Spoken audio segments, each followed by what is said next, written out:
কিন্তু এই আশুরা আমাদের মনে নেই। আমাদের জেহেন অন্তর জুড়ে আসে কারবালার আশুরা। এটা বাস্তব। কারবালার মাঠে রাসূলুল্লাহ সাল্লাল্লাহু আলাইহি ওয়াসাল্লামের ওয়াফাতের মৃত্যুর মাত্র 50 বছর পরে, মাত্র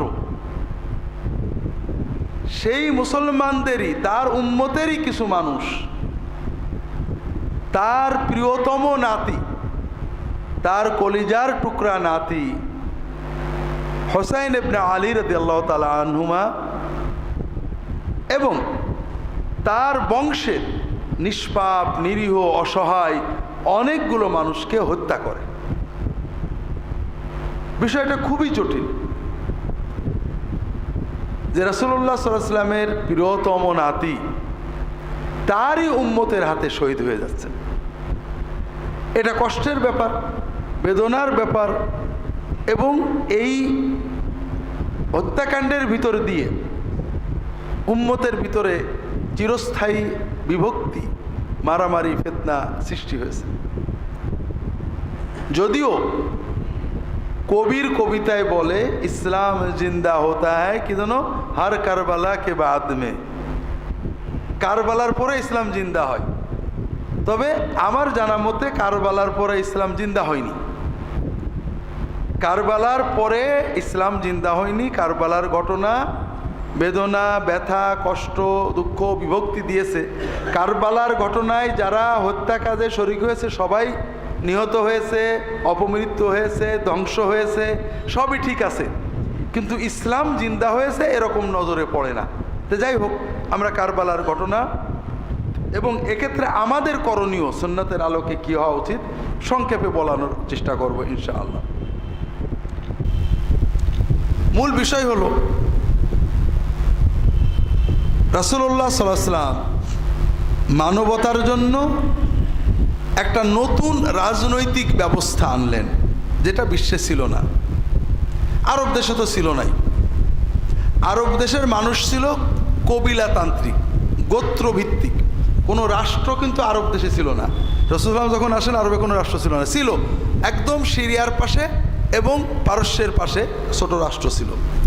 রাষ্ট্র মানে একজন রাষ্ট্রপ্রধান, তার হাতে বাহিনী, বিচার আচার, জনগণ যে যে গোষ্ঠীর হোক আর যে দলের হোক রাষ্ট্রের আইন মেনে চলতে হবে। আর আরব দেশে ছিল রাষ্ট্র বলে কিছু নেই, সমাজ ছিল আর গোত্র। প্রত্যেক ব্যক্তি তার কবিলা, মণ্ডল গোষ্ঠী, মণ্ডলদের হেড।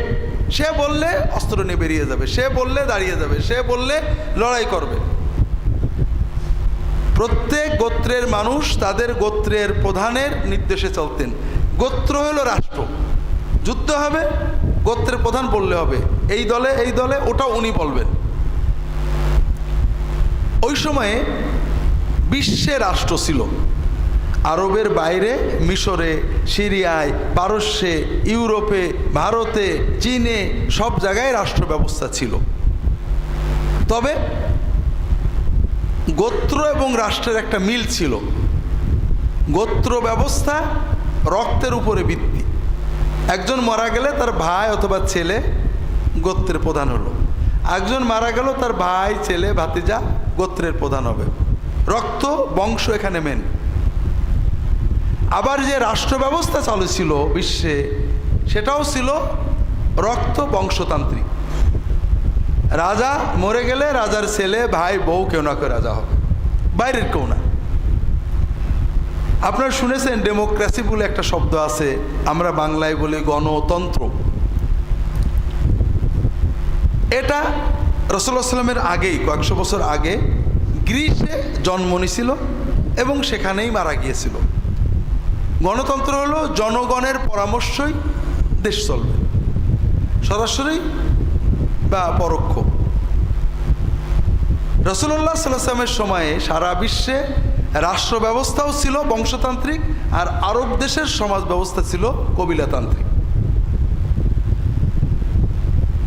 বংশতান্ত্রিক রাষ্ট্র ব্যবস্থায় আরেকটা বিষয় ছিল, রাজা মানে মালিক আর জনগণ হলো প্রজা।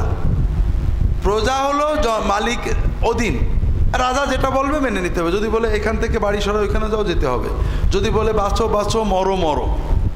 রাজা এবং প্রজার সম্পর্ক ছিল মালিক এবং মামলুকের। রাজা এবং প্রজার সম্পর্ক ছিল মালিকের সাথে তার মালিকানাধীন দ্রব্য বা মানুষের। এখানে রাজ্য কি করে চলবে জনগণের কোনো ইচ্ছা বিষয় না, রাজা যেটা বলবে সেটাই। এটাকে বলা হয় স্বৈরতন্ত্র, অটোক্রেসি। রাসূলুল্লাহ সাল্লাল্লাহু আলাইহি ওয়াসাল্লাম আরব দেশে আসলেন, তিনি দ্বীনের পাশাপাশি একটা রাষ্ট্র দিয়ে গেলেন। সেই রাষ্ট্রটা আবার দিলেন কি সম্পূর্ণ অভিনব নতুন রাষ্ট্র, বংশতান্ত্রিক নয়, যোগ্যতাতান্ত্রিক। যে কোনো যোগ্য মানুষ রাষ্ট্রের প্রধানে উপরে যেতে পারে। আলাইকুম বিসামে আতা ওয়াইন উম্মের আলাইকুম আবেদুন হাবশি।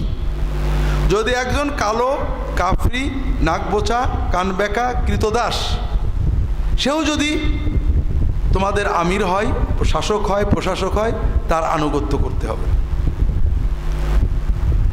দ্বিতীয় বিষয়, এখানে জনগণের পরামর্শ নিয়ে চলতে হবে। আমরুম শুরা বাইনাহুম, প্রতিটি কাজ আমানত আদায় করতে হবে, ইনসাফ আদালত প্রতিষ্ঠা করতে হবে। জনগণ ইচ্ছা করলেই শাসকের সমালোচনা করতে পারবে, তার সামনে আইন পেশ করতে পারবে যেটা ঠিক হয়নি। এই যে সিস্টেম, এটা অভিনব ছিল। আরবরা তো দেখেইনি, দুনিয়ার মানুষ ওই সময় দেখছিল না।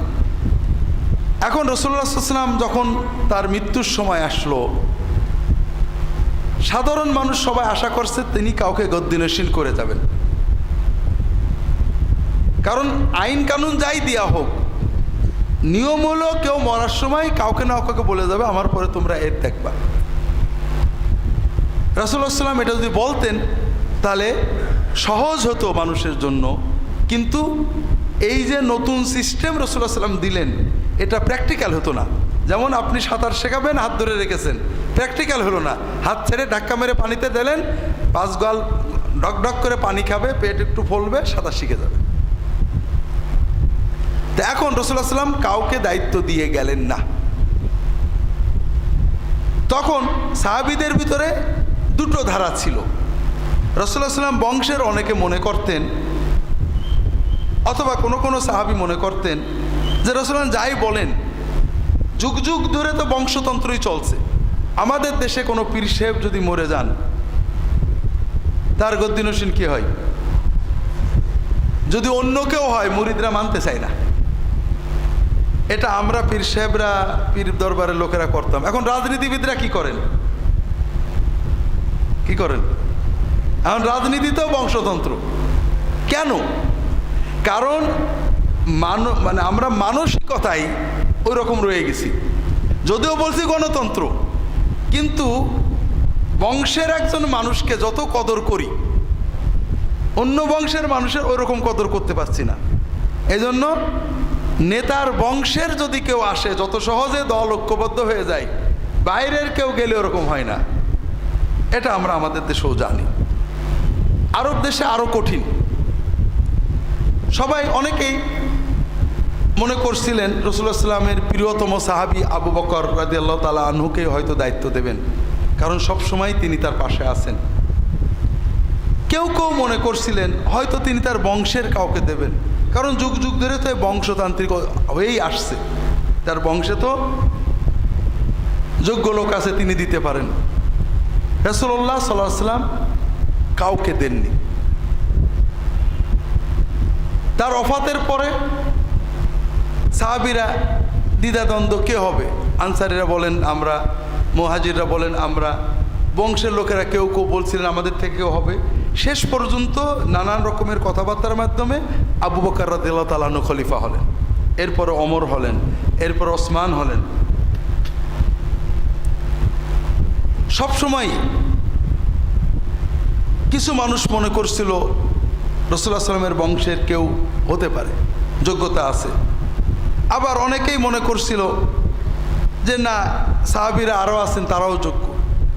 সর্বশেষ যে নির্বাচনটা হলো ওসমান রাদিয়াল্লাহু তাআলা আনহুর সময়ে হলো, ওমর রাদিয়াল্লাহু তাআলা আনহুর ওফাতের পরে। ওমর বললেন তোমাদেরকে রেখে গেলাম, আব্দুর রহমান আউফ, ওসমান, আলী, তালহা, জুবাইর, আর কে, এই 4-5 জন, আব্দুর রহমান, আলী, ওসমান, তালহা, জুবাইর, সাদ ইবনে আবি ওয়াক্কাস নাম রাদিয়াল্লাহু তাআলা আনহুম আজমাইন। এনাদেরকে একটা কমিটি করে দিলেন, তোমরা কমিটি পরামর্শ করে তোমাদের ভিতর থেকে একজন হবে। কমিটিতে বসে আব্দুর রহমান ইবনে আউফ বললেন যে আমি হব না, আমি আমার ক্যান্ডিডেসি প্রত্যাহার করলাম। এখন আপনারা বাকিরা যদি চান তাহলে আপনাদের ভিতর থেকে কাকে করব আমি জনগণের সাথে পরামর্শ করে দিতে পারি। তারা বলেন ঠিক আছে, আপনি পরামর্শ করে দেন। 3 দিন 3 রাত তিনি পরামর্শ করলেন। এরপরে মসজিদে নববীতে ফজরের নামাজের পরে তিনি আলী রাদিয়াল্লাহু তাআলা আনহুকে বললেন যে আলী, কিছু মনে করেন না, জনগণের পরামর্শ ওসমানের দিকে যাচ্ছে, এজন্য আমরা আসেন সবাই ওসমানের হাতে বায়াত করি রাষ্ট্রপ্রধান হিসেবে। এরপরে সবাই বায়াত করলেন। এই যে ধারা, জনগণতান্ত্রিক, পরামর্শতান্ত্রিক, কাউকে কেউ খলিফা গদ্দিনশীন করে যাচ্ছে না, এটা একটা অভিনব বিষয় হওয়ার কারণে এটাকে মেনে নিতে উম্মতকে অনেক খাবি খেতে হলো, পানি খাইতে হলো। এটা ঘটলো ওসমান রাদিয়াল্লাহু তাআলার ওফাতের পরে। তিনি শহীদ হলেন, মদিনার লোকেরা আলী রাদিয়াল্লাহু তাআলা খলিফা বানালো। সিরিয়াতে মুআবিয়া বললেন রাদিয়াল্লাহু তাআলা আনহু যে ওসমানের হত্যার বিচার না হলে আমি মেনে নেব না। এই বিচার অবিচার, বিচার বিচার, এটা নিয়ে আলী বললেন সবাই ঐক্যবদ্ধ, এখনও বিদ্রোহীরা সেনাবাহিনীতে রয়েছে, তারা সেনাবাহিনী নিয়ন্ত্রণ করছে, আমরা যদি বিভক্ত থাকি আমি বিচার করতে পারবো না, আসেন ঐক্যবদ্ধ হই, এরপরে আমরা অবশ্যই বিচার করব।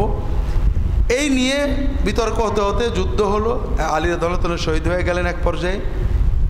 হাসান রাদিয়াল্লাহু তাআলা আনহুকে কুফার লোকেরা খলিফা বানালো। ওদিকে মুআবিয়া রাদিয়াল্লাহু তাআলা খেলাফতের ঘোষণা দিলেন, 2 দলে যুদ্ধ হবে। হাসান রাদিয়াল্লাহু তাআলা আনহু নিজে বলেন যে না, আমিও আমার নানার উম্মতে যুদ্ধ করাবো না। তিনি মুআবিয়া রাদিয়াল্লাহু তাআলাকে ছেড়ে দিলেন। এই হলো তৎকালীন প্রেক্ষাপট। আমি বিস্তারিত বললে অনেক সময় লাগবে, ওদিকে যাব না, আমাদের শিক্ষাতে আসি। মুআবিয়া রাদিয়াল্লাহু তাআলা আনহু 20 বছর খুব সুন্দরভাবে রাষ্ট্র পরিচালনা করেন। একদম টনটনে আইন শৃঙ্খলা, নিরাপত্তা, শান্তি, অন্য দেশের সাথে সন্ধি, যুদ্ধ বিজয় খুব ভালো চলল। শেষ জীবনে অনেকেই তাকে পরামর্শ দিল যে ওমরের পর থেকে মুসলিম রাষ্ট্রটা যেভাবে দুর্বল হয়ে গেছিল ওসমান এবং আলী রাদিয়াল্লাহু তাআলার সময়ে, আপনার সময় খুব শক্তিশালী হয়েছে, আপনি একজনকে গদ্দিনশীন করে যান। তিনি বিষয়টাকে ভালো মনে করলেন, উম্মতের জন্য, দিনের জন্য, রাষ্ট্রের জন্য। কাকে করা যায়? আপনার ছেলে এজিদকে করেন। আপনারা তো মনে করেন যে এজিদের পক্ষে বোধহয় কেউ ছিল না। আচ্ছা বলেন, আমি হুজুর যদি ভোটে দাঁড়াই, প্রেসিডেন্ট ভোটে, আর আমাদের দেশের কোনো প্রেসিডেন্ট বা প্রধানমন্ত্রী ছেলে দাঁড়ায়, ভোট কে বেশি পাবে? কর। হ্যাঁ, আমরা হয়তো মনে করি তৎকালীন মুসলিম বিশ্বে বোধহয় এজিদের পক্ষে কেউ ছিল না। অধিকাংশ এলাকায় এজিদের পক্ষে ছিল। আরব কবিলাগুলো, বিশেষ করে মক্কা শরীফ, মদিনা শরীফ, কুফা বাদ দিলে অধিকাংশই তাদের কথা হলো এটা খুব ভালো হয়, দেশের আইন শৃঙ্খলা ভালো থাকবে। কিন্তু মক্কা শরীফ, মদিনা শরীফ, পুরনো সাহাবীরা তখনও বেঁচে আছেন অনেকেই, তারা এটা পছন্দ করলেন না, অনেকে রাজিও হলেন না। এই অবস্থায় মুআবিয়া রাদিয়াল্লাহু মারা গেলেন। ইসলামী রাষ্ট্র ব্যবস্থায় আগের সরকার বলে গেলেই রাষ্ট্রপ্রধান হয় না। রাষ্ট্রপ্রধানের মৃত্যুর পরে যখন জনগণ মেনে নেয় তখন সেটা রাষ্ট্রপ্রধান বলে গণ্য হয়। অধিকাংশ জনগণ এজিদের বায়াত করলো। মক্কা শরীফ, মদিনা শরীফের লোকেরা অনেকে এজিদের বায়াত করলো না। কেউ কেউ করলো। কুফার লোকেরা লক্ষ লোকে চিঠি লিখে পাঠালো মদিনায় ইমাম হুসাইন রাদিয়াল্লাহু তাআলা আনহু ছিলেন। চিঠি লিখে পাঠালো, আপনি আসেন, আপনাকে আমরা বাদশাহ বানাবো। মুআবিয়া মারা গিয়েছেন রাদিয়াল্লাহু তাআলা আনহু, এখন খলিফার পদ শূন্য, আপনাকে আমরা খলিফা না, আর কোনো খলিফা মানব না। তিনি মদিনার বন্ধুদের কাছে পরামর্শ চাইলেন, সবাই বললেন যাবেন না। কুফার লোকেরা খুবই দুর্বল প্রকৃতির, মানে আমি বলছি, এটা সাহাবীরা বলেননি, আমাদের বাংলাদেশিদের মতো বিরাট নারায়েত তাকবীর দিয়ে আমার পিছনে আসে লক্ষ লক্ষ, ওই দিক থেকে একবার সাউন্ড এসে দেখবেন কিচ্ছু নেই। আর সিরিয়ার লোকেরা অসম্ভব জেদি, তারা ময়দান ছাড়বে না। কুফার লোকেরা আপনার বাবাকে জ্বালাইছে, তারা তাদের প্রতিজ্ঞা রাখেনি। ভক্তি আছে, মহব্বত আছে, কিন্তু কাজের সময় এলোমেলো হয়ে যায়। আপনি ওদের কাছে যান না, আপনি মদিনায় শান্তিতে থাকেন, রাষ্ট্র আপনার দরকার নেই। লম্বা কথা, এক পর্যায়ে উনি বললেন যে না, আমি ভয়ে বসে থাকবো, সুন্নত কায়েমের জন্য, শরিয়া কায়েমের জন্য, হাত কায়েমের জন্য আমি যাব না। তারা চাচ্ছে, আমি তো চাচ্ছি না। তখন উনি পরিবারের সদস্য নিয়ে মক্কা হয়ে কুফায় রওনা দিলেন। উনি যুদ্ধ করতে যাননি, উনি গিয়েছেন, কুফাবাসী বায়াত করেছে, উনি তাদের দায়িত্ব গ্রহণের জন্য গিয়েছেন। এই জন্য পরিবারের সদস্য নিয়ে গেছেন, কোনো সৈন্য নিয়ে যাননি। এজিদ খবর পেয়েছে, তখন তার মোবাইল ছিল না, খবর পেয়েছে, কুফার লোকেরা হুসাইন রাদিয়াল্লাহু তাআলা আনহুর সাথে যোগাযোগ করছে। এজিদ দ্রুত, কুফার গভর্নর ছিলেন এক সাহাবী নোমান ইবনে বাশির, সম্ভবত মনে হয় রাদিয়াল্লাহু তাআলা আনহু। এজিদ তাড়াতাড়ি ওবাইদুল্লাহ বিন জিয়াদকে পাঠিয়েছে, দ্রুত যে কুফার থেকে নোমানকে সরাও, তুমি দায়িত্ব গ্রহণ করো, কুফাবাসীদের এমন সাইজ করবা যেন আর হুসাইন নামও মুখে না নেয়, আর হুসাইন যেন কুফায় ঢুকতে না পারে, আগেই তাকে ব্যারিকেড দিবা, দিয়ে ব্যাক করিয়ে দিবা। যাই হোক, ওবাইদুল্লাহ ইবনে জিয়াদ কুফায় আসার পরে কয়েকদিনের ভিতরে সব সাইজ, কুফাবাসীর আর কোনো জিন্দাবাদ নেই, এখন আর কেউ হুসাইনের পক্ষে নেই। এখন বাহিনী নিয়ে কারবালার প্রান্তরে হুসাইনকে ঘেরাও করলেন ওবাইদুল্লাহ বিন জিয়াদের বাহিনী। হুসাইন রাদিয়াল্লাহু তাআলা বললেন যে আমি তো লড়তে আসিনি রে বাবা, তোমরা ডেকেছো তাই আসছি, তোমরা যদি তোমাদের প্রতিজ্ঞা ভঙ্গ করো তাহলে ছেড়ে দাও, আমি মক্কায় চলে যাচ্ছি, অথবা আমাকে ছেড়ে দাও, আমি বর্ডারে যে জিহাদ করব, অথবা আমি এজিদের কাছে যেতে রাজি আছি, তোমাদের হাতে সারেন্ডার করতে রাজি নেই। তো যাই হোক, ওরা চিন্তা করলো যে হুসাইনকে যদি আমরা না মারি তাহলে তো এজিদ খুশি হবে না।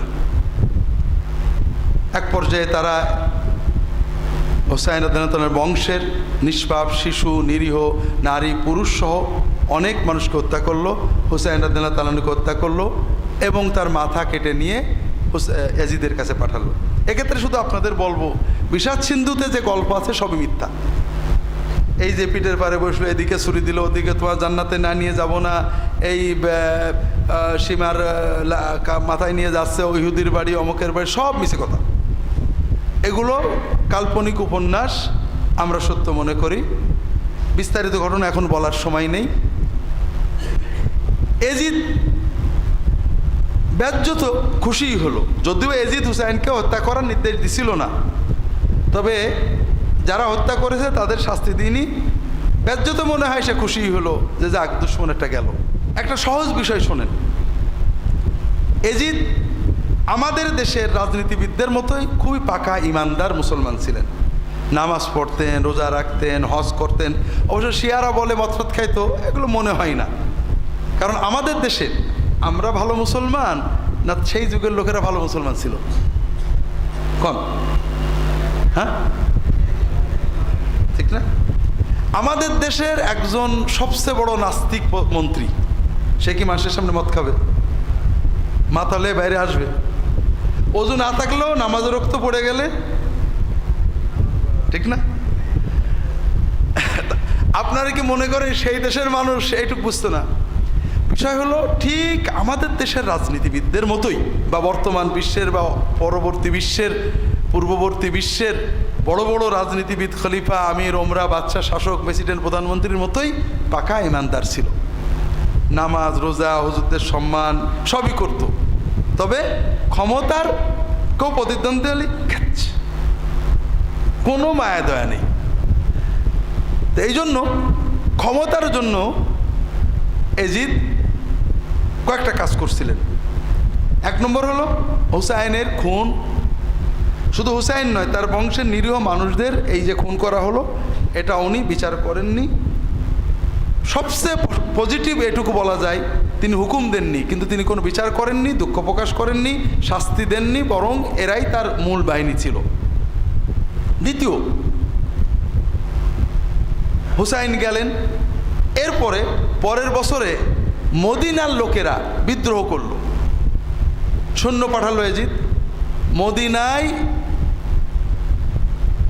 শত শত হাজার গণহত্যা, সাহাবীদেরকে হত্যা করে, সাহাবীদের আওলাদদের হত্যা করে, ধর্ষণ হয়েছে। এজিদের বাহিনী মদিনায় গণহত্যা চালাইছে। এজিদের 2 বছরের 2 কাজ। তৃতীয় বছরে মক্কায় বাহিনী পাঠালো, মক্কায় কাবা ঘরে কামান দেখলো। তৃতীয় কাজ। এই সব কিছু কেন করলো? ক্ষমতায় থাকার জন্য। মজা হলো, চতুর্থ বছরে এজিদ মারা যায়। চতুর্থ বছরে এজিদ মারা যায়। বিষাদ সিন্ধুতে যা আছে মিছে কথা, স্বাভাবিক অসুখ এসে মারা যায়। এর চেয়েও মজা হলো, দুনিয়াতে যত রাজা বাদশাহ মরে গেছে, প্রত্যেকের বংশে 200 বছর রাজা হয়েছে।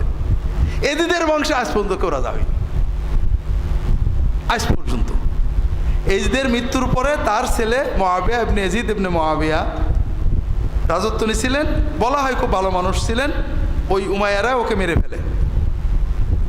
এরপর থেকে আজ পর্যন্ত এজিদের বংশের কেউ রাজা হয়নি। অন্যান্য অনেক বংশের হয়েছে, শয়তানের বংশ, ভালো মানুষের বংশ। তাহলে এখানে বড় শিক্ষা আমরা দেখছি যে যে ক্ষমতার জন্য আমরা এত কিছু করলাম, সেই ক্ষমতা না এজিদ নিজে ভোগ করলো, না তার বংশের কেউ ভোগ করতে পারলো। এর ভিতরে আমাদের অনেক শিক্ষা আছে ভাইরা। আল্লাহর এই বিচার কিন্তু চিরন্তন।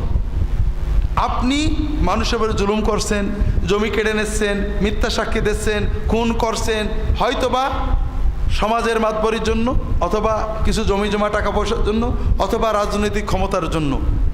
কিন্তু আপনি কি করছেন? আপনি কয়দিন এই ক্ষমতা ভোগ করবেন? হতে পারে আপনার পরে আপনার বংশের কেউই আর এই ক্ষমতা ভোগ করবে না, এই জমিতেও আর তারা থাকতে পারবে না। এরকম আমাদের চোখের সামনে আশেপাশে তাকালে দেখবেন, একজন লোক বিশাল বড় লোক ছিল, দ্বিতীয় পুরুষে, তৃতীয় না, জমি তো জমি, গোরস্থান পর্যন্ত বেছে ফেলেছে, বাপের কবর পর্যন্ত বেছে ফেলেছে। তো কাজেই আমরা যারা আল্লাহর দিনের বাইরে মানুষের উপরে জুলুম করে টাকা বলেন, সমক্ষমতা বলেন, শক্তি বলেন, সম্পদ বলেন জোগাড় করতে চাই, তাদের বুঝতে হবে যে সব কিছু আপনার প্ল্যানে হবে না। এজিদ বিশ্বের সবচেয়ে ক্ষমতাধর বংশের, তার পিতা মুআবিয়া রাদিয়াল্লাহু তাআলা 20 বছর একেবারে শক্তির সাথে শাসন করেছেন। তারই ছেলে, সে 4টে বছরও বাঁচতে পারল না, মরে গেল।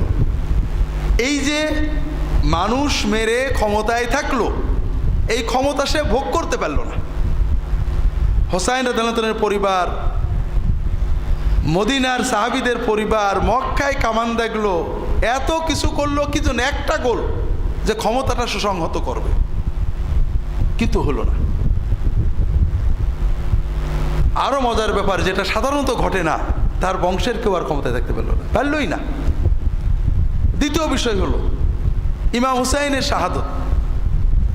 ইমাম হুসাইন যখন মক্কা থেকে চলে আসবেন, মদিনা থেকে মক্কা, মক্কা থেকে কুফা যাবেন, তখন 2-1 প্রবীণ সাহাবী বলছিলেন যে দেখেন, আপনার নানা হলেন আখেরাতের বাদশাহ, দুনিয়ার বাদশাহী আপনাদের জন্য পোষাবে না,